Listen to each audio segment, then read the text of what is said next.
시청자 여러분 안녕하십니까. 이제 9월 17일 저녁 식사 시간인 것 같습니다. 식사 맛있게 하시고요. 저녁현의 안보정론 많이 봐주시면 고맙겠습니다. 이번 시간에는요, 지금 윤석열 총장이 TK 지역을 지금 방문 중에 있습니다. 여러분들 잘 아시다시피 경선 지역에서 TK 지역 그야말로 보수의 심장 아니겠습니까?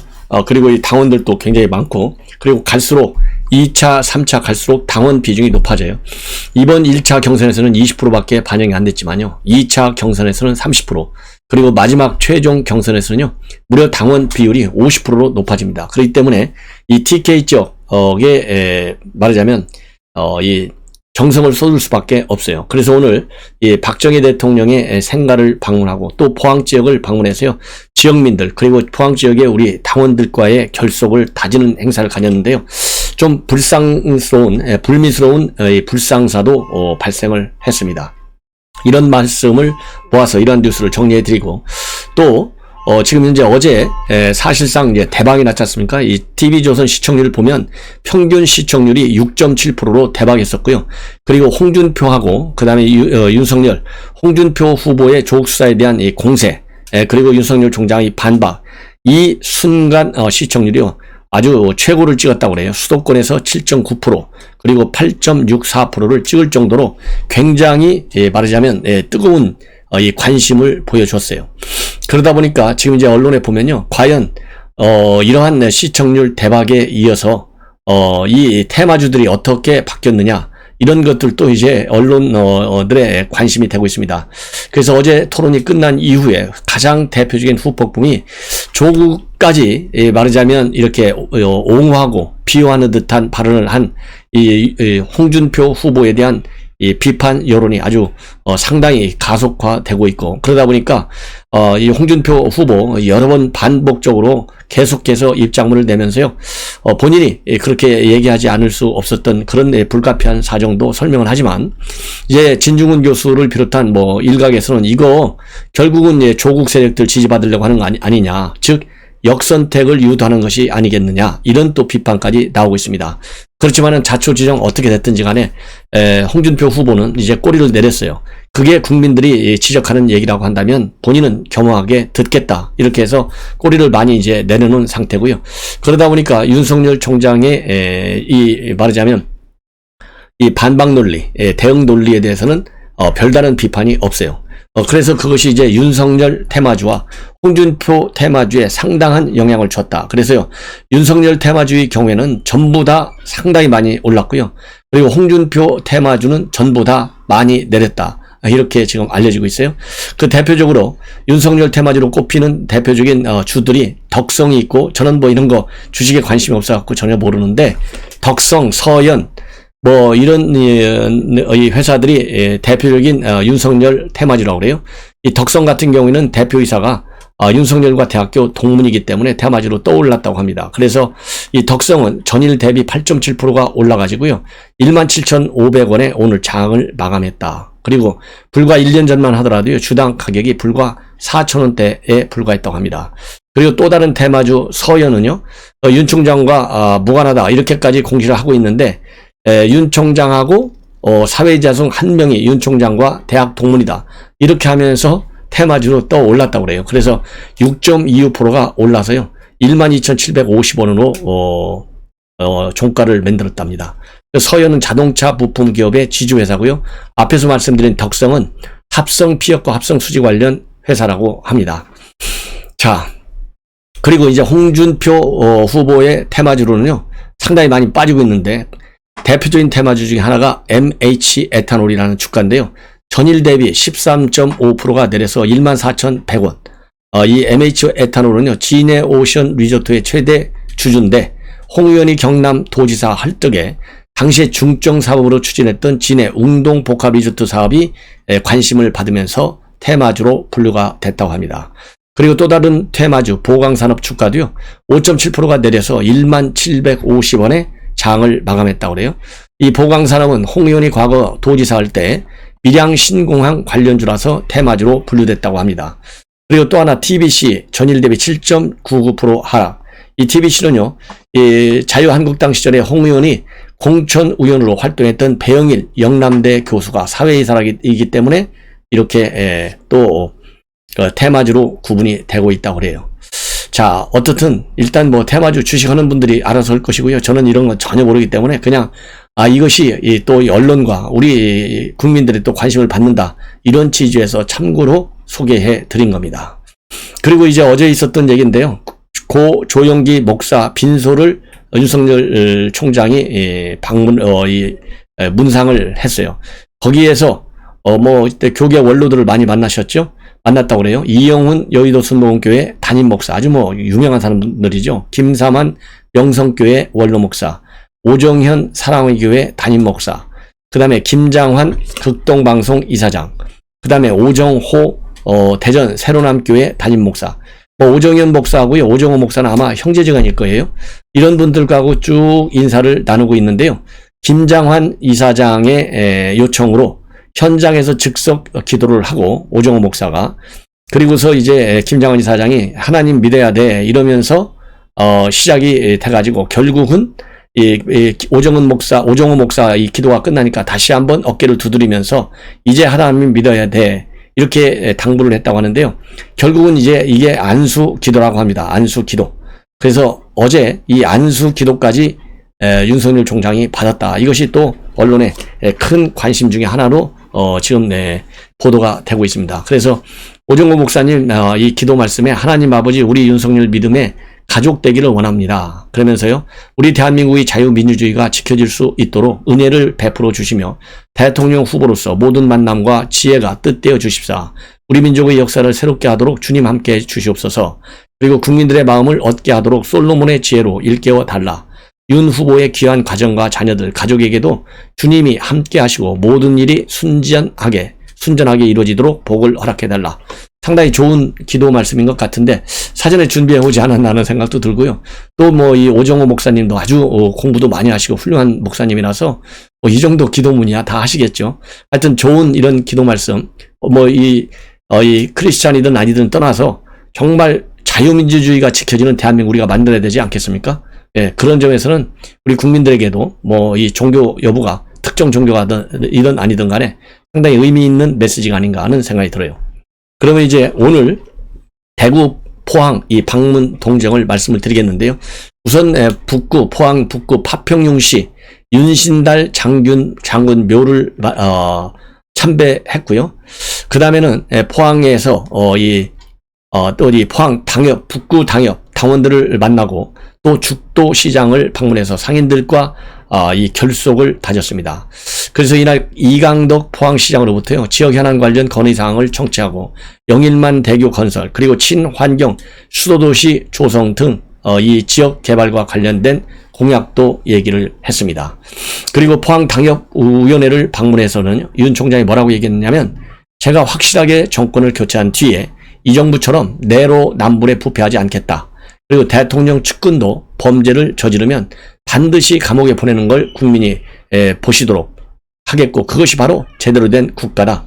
그리고 조국 수사와 관련해서는요, 전 가족을 도륙했다라고 하는 이 홍준표 의원을 겨냥해서 이러한 그야말로 대통령 측근도 감옥에 보내도록 하겠다. 잘못하면 이런 얘기를 강조하는 것이 아닌가 하는 지금 생각이 듭니다. 그리고 오늘 구미 박정희 대통령의 생가를 방문한 자리에서 일부 지지자들과, 그리고 지지자들이야 뭐 당연히 환영하고 환영한다. 그런데 반대자들이 좀 상당히 심하게 뭐라 그럴까요, 항의를 하는 소동이 벌어졌어요. 그래서 일부 언론에서 이제 봉변을 당했다 이런 얘기도 나오고, 또 뭐 앰뷸런스에 실려갔다 이런 얘기도 나오는데요. 그 정도는 아니고 비가 많이 오는데 제대로 이 항의하는 바람에 우산도 못 쓰고 그래서 비를 흠뻑 맞으면서 생가를 방문했고, 그러다 보니까 이 뭐라 그럴까요, 이 경황 중에 방문하다 보니까 이 참배만 하고 바로 나와서 이 방명록에 글은 남길 수가 없었다. 그리고 이제 우리공화국 주로 당원과 같은 강경 보수 단체 회원들 100여 명 정도가 오늘 거칠게 항의를 했다고 합니다. 그래서 이 경찰과 이 대치하는 상황까지 벌어졌고, 이 반대하는 사람들은요, 죄도 없는 박근혜 전 대통령을 감옥에 보낸 사람이 한마디 사과도 없이 어떻게 이곳을 찾아올 수 있느냐, 여기가 어디라고 왔느냐, 이런 항의를 했다고 합니다. 자, 그래서요, 이러한 이 항의와 관련해서 윤 총장이 포항에서 기자들과 만나서는 제가 검찰에 재직할 때 박근혜 전 대통령 사건 처리에 관여했기 때문에 지지자들의 안타까운 심정은 충분히 이해한다. 제가 부분에 대해서는 감내해야 되겠다라는 그런 입장을 밝혔다고 그러고요. 박정희 전 대통령과 관련해서는 최근에 페이스북에다가 현대사의 거인이다. 역사에 우뚝 솟은 우인이다. 이렇게 축혀 세우는 입장문을 남겼다고 합니다. 그런데요, 이런 오늘 이 방문한 후에 조원진 대표가 와서 제대로 참배를 했다고 그래요. 그러면서 이 항의자들과 거의 비슷한 입장문을 조원진 대표도 내놨다고 하는데요. 자, 조원진 대표가 나름대로 뭐 많은 생각이 있고, 어쨌든 박근혜 대통령의 석방, 이런 과 관련해서 그동안에 그야말로 상당한 투쟁도 많이 해오고 고생도 많이 했어요. 그런데 박근혜 대통령, 우리 모두가 지키는 거 아니겠어요? 박근혜 대통령 이런 투옥시킨 거 누가 좋아하겠습니까? 그러나 수사 자체도 문제가 있다면 또 문제가 있을 수밖에 없겠지만은, 지금 이 윤석열 후보가 오늘 이 포항 지역에 가서 남겨놓은 입장문을 보면요, 그야말로 비례의 원칙에 의해서 수사를 했을 뿐이다. 그리고 통상적 기준에 따랐다. 그래서요, 이 과잉 수사라고 하는 홍준표 대표의 이 공세와 관련해서 오늘 기자들하고 만나가지고요, 그런 입장을 밝혔어요. 그래서 이미 윤석열 총장은 내가 검사 인사를 받아가지고 특검도 맡고 국정농단 사건 수사도 하게 됐는데, 검사로서 인사에 맞는 그 보직을 받았기 때문에 이 보임된 직무 성격에 따라서 법과 원칙에 따라서 수사를 할 수밖에 없었다라는 입장은 이미 밝힌 바 있고요. 오늘 추가적으로 이제 적절한 비례 원칙에 따른 수사했고, 어느 진영 사건이나 똑같이 수사했고, 대한민국 국민에게 일반적이고 통상적으로 적용되는 기준과 절차에 따라서 처리를 했다. 그리고 정권 자연의 비리가 발생했을 때 검찰이 정확히 수사하고 처리하는 것이 국민이 선출한 정보가 지속해서 신뢰를 받는 데도 도움이 된다. 이렇게 입장을 밝혔어요. 그리고 아까도 말씀드린 대로 이러한 이 거친 항에 대해서는 충분히 이해하고 또 감내해 나가야 되겠다. 감내한다. 이런 얘기를 또 했거든요. 자, 그런 걸 보면 이제는 우리가 다 한 단일 대우를 형성해서 정권 교체를 일단 다 이뤄놓고 난 다음에 시시비비를 다시, 왜냐하면 역사의 기록을 다시 한번 다듬는다는 측면에서 하는 거야. 그런 불가피한 또 이 과정이 또 있을 수도 있겠지만은요, 지금 선거 국면에서는 우리가 누가 됐든지 간에 무조건하고 합법적인 선거를 통해서 반드시 정권 교체를 찾아내는 것 아니겠습니까? 그래서 이러한 부분에 대해서는요, 우리가 포용하는 자세로 나가야 되겠다. 더군다나 지금 윤석열 총장도 비례 수사의 원칙까지도 얘기를 했고, 그리고 충분히 이해하고 감내해 나가겠다라고까지 얘기했지 않습니까? 그러면은 이 정도에서는 이 정도로 이제는 일단락을 짓고 진도를 내 나가야 되겠다. 그리고 너무나 이게 조원진 대표 이 세력들이 지나치게 할 경우에는요, 대깨문과 같다는 비판을 또 면하기가 굉장히 어렵고, 그것은 결국 민주당에서 바라는 것 아니겠습니까? 그래서 지금은 내부 분열할 때가 아니라 하나로 뭉칠 때다라는 말씀을 드리고 싶어요. 예, 그래서 윤 총장도 이 당원 협의회에서도 인사말에서 대통령 측근도 범죄를 저지르면 감옥에 보내는 것이 그게 제대로 된 국가다. 아까 말씀드린 대로 이런 얘기를 했잖아요. 이 말이 맞는 거죠. 그리고 이 정권은 경제정책만 시대착오적인 이념으로 무너뜨린 게 아니라 부패 비리에 대한 사법체계도 못하게 방탄을 만들어 놨다. 이런 비판을 또 했습니다.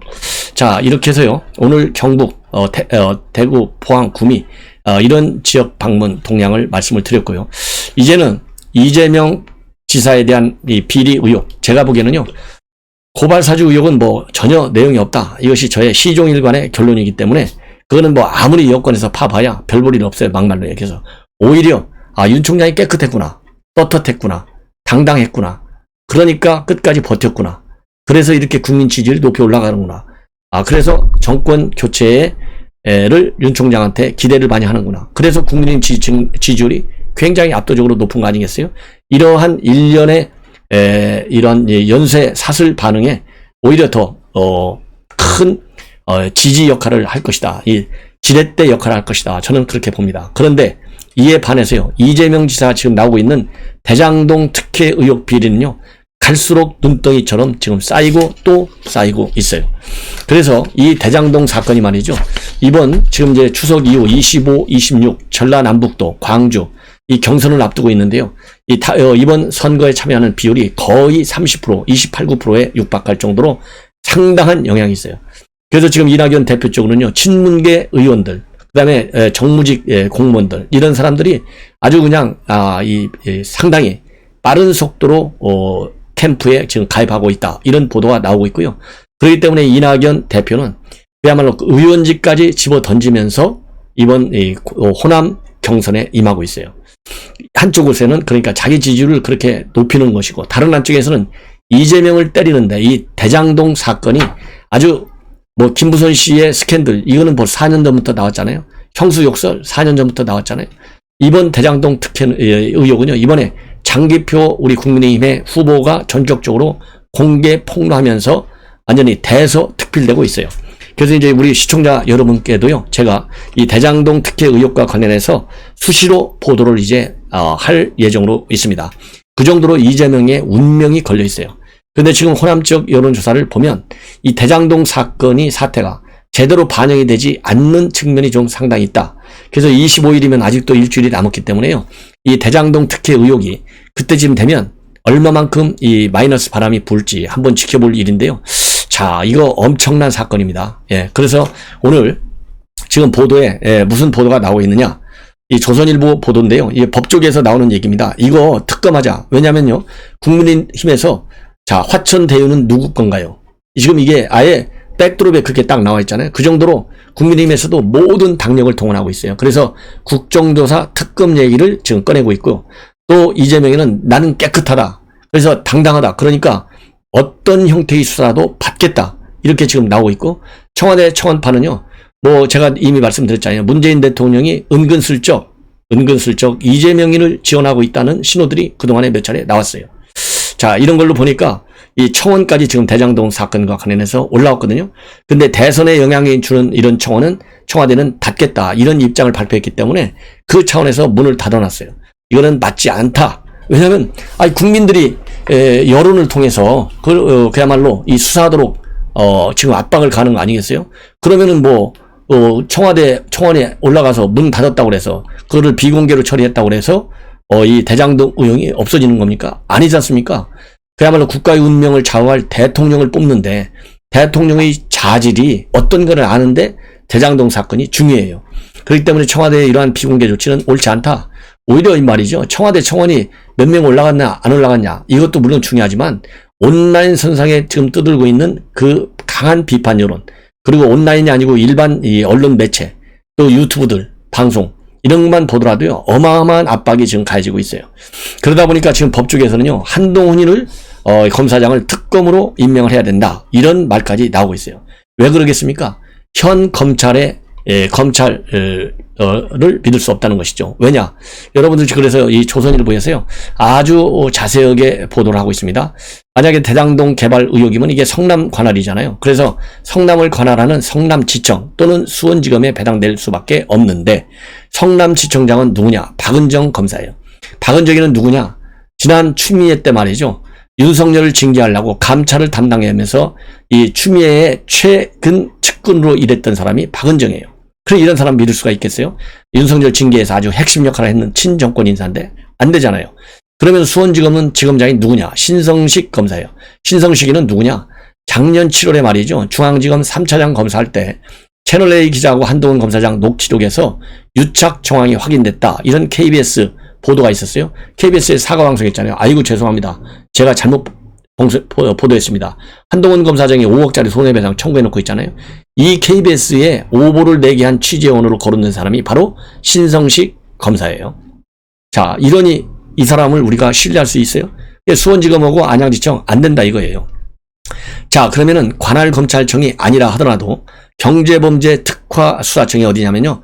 남부지검이에요. 그러면 남부지검에는 누가 앉아있느냐? 심재철 지검장이 앉아있어요. 심재철이는 누구냐? 1인 5역을 한 사람이에요.